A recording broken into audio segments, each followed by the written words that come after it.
ekspansif Pak, gitu. Karena dia harus punya mesin perang tadi. Jadi perang itu wajib.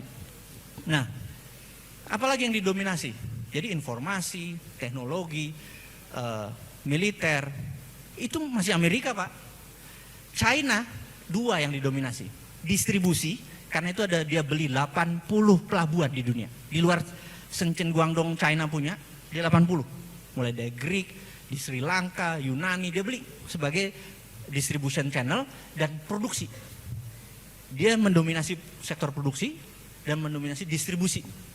Jadi kapal tanker, jadi Selat Malaka nih, ini kalau Bosman jadi presiden nih, hari pertama, gua teken seluruh angkatan laut jaga semua perbatasan, bener nggak? Jadi Natuna di perbatasan kita jaga, Laut Andaman kita jaga, Selat Sunda kita jaga, Sumbawa kita jaga, Arafuru kita jaga. Australia kalau mau ngirim nikelnya, mau ngirim batu bara, nggak bisa lewat Sumbawa, nggak bisa lewat Selat Makassar. Kita cuma dapat tainya doang nih orang Makassar, bener nggak? Dia harus belok dulu ke Papua Nugini, baru kirim ke Taiwan, ke Hong Kong, ke Jepang, ke Korea, ke China, bener nggak? Dia harus begini kan? Ada 18 juta barel per hari kapal dari Selat Hormuz lewat Selat Sunda atau Selat Sumbawa lagi lewat Selat Makassar untuk ke Jepang, untuk ke China, bener nggak? Lo muter, bener nggak? Itu kira-kira 7 hari Pak, itu kira-kira 3% lebih mahal. China mau lewat Selat Malaka, 1 tahun ada 100.000 mother vessel, China punya, China itu 20% ke Amerika, 80% ke Asia Barat, Afrika dan Eropa. Itu pasti lewat Selat Malaka, karena itu armada ke-7 yang di Okinawa, pasukan laut Amerika, itu nggak pernah lewat Selat Malaka, dia nggak mau temu, dia lewat Selat Sunda.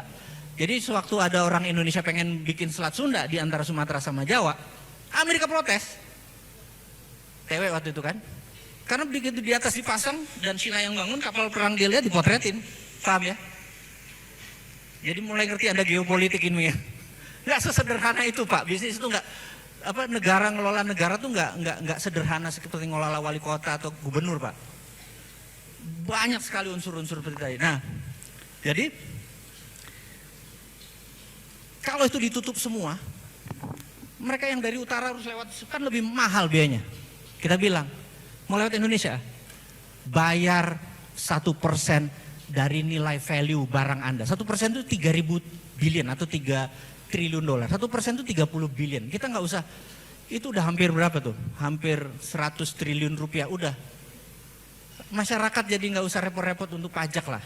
Nggak usah diperes-peres gitu. Udah nggak nambah maju, lu majekin lagi, bener nggak? Nah, hal seperti ini nih, kok nggak ada sih 7 presiden nggak punya biji, bener nggak? Atau nanti Anies punya biji nggak nih? Sorry bro, gue ngomong apa adanya nih. Saya perlu orang yang gila gitu loh jadi presiden. Kalau gini-gini doang sama juga, iya kan? Terus hari kedua kita ngapain? Gitu. Jadi kalau saya mau milih Anies, saya milih Anies, mau ngerjain ini nggak, bener nggak? Hari kedua ada di dalam MMT, Modern Monetary Theory, namanya TINA, T-I-N-A, TINA, T-I-N-A. TINA tuh there is no alternative, nggak ada pilihan lain. TINA, there is no alternative. Jadi Perpres tanda tangan. 1, uang keluar negeri tanpa underlying transaction. Misalnya beli beras, beli alat produksi, itu ada underlying. Dia naruh duit, Pak Rektor naruh duit, cuman taruh di Singapura doang buat beli apartemen. Ah, kena pasal capital flight 10 tahun, kayak gitu kira-kira.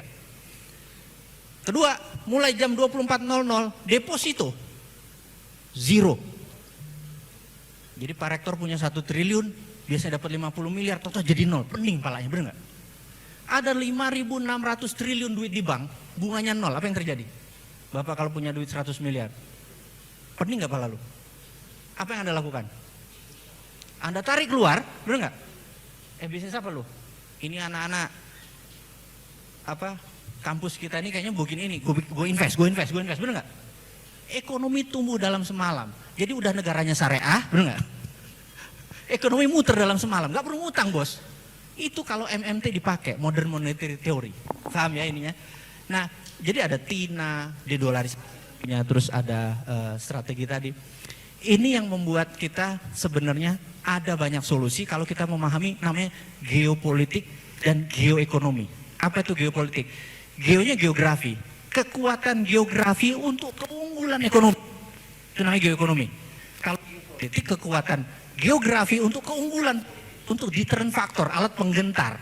Saat ini kita nggak punya alat penggentar. Sriwijaya besar, Hang Tuah besar, Sriwijaya besar. Karena Selat Malaka kan ada choke point yang untuk nyengkek di lehernya. Dipasang sama dia, nah, lewat bayar, benar nggak?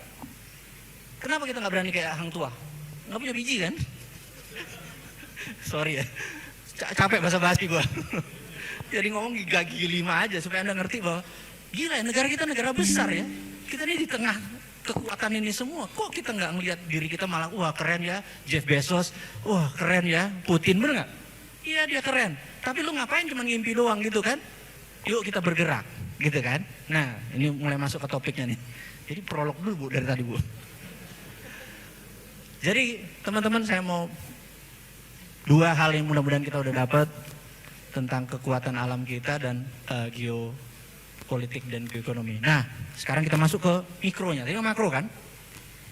Ada yang menarik di Indonesia, middle class Muslim ini racing sangat tinggi. Ini mohon maaf bukan cerita tentang agama atau